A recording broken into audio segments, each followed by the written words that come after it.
স্থবিরতা চলছে আবাসন ও নির্মাণ খাতে। নির্মাণ সামগ্রীর বাড়তি দর, উচ্চ মূল্যস্ফীতির কারণে কমেছে বেচা বিক্রিও। খাত সংশ্লিষ্টরা বলছেন, বৈশ্বিক যুদ্ধ পরিস্থিতি ও জ্বালানি সংকটে বেড়েছে নির্মাণ খরচ।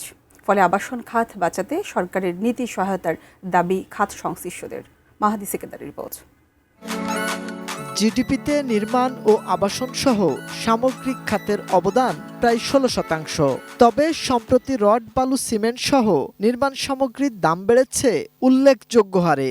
ফলে নগরবাসীর মাথা গোঁজার স্থায়ী ঠিকানার স্বপ্ন রূপ নিয়েছে বিলাসিতায়।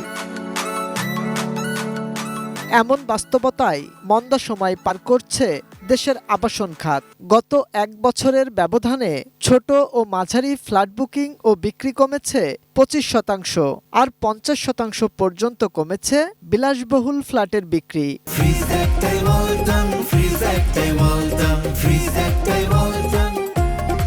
খাত সংশ্লিষ্টরা বলছেন, বৈশ্বিক অস্থিরতার পাশাপাশি জ্বালানি সংকট ও নির্মাণ খরচ বাড়ায় চ্যালেঞ্জের মুখে আবাসন খাত। পরিস্থিতি সামাল দিতে তাগিদ দিলেন সরকারের নীতি সহায়তার। প্রত্যক্ষ পরোক্ষভাবে প্রায় 50 লাখ শ্রমিকে জড়িত।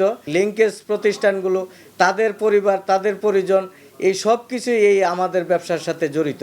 এই জন্য আমি সরকারকে বলবো, এমন একটা নীতি সহায়তা দেওয়ার জন্য যেটা অন্তত 5 বছরের আগে যেন এটার কোনো পরিবর্তন না আসে।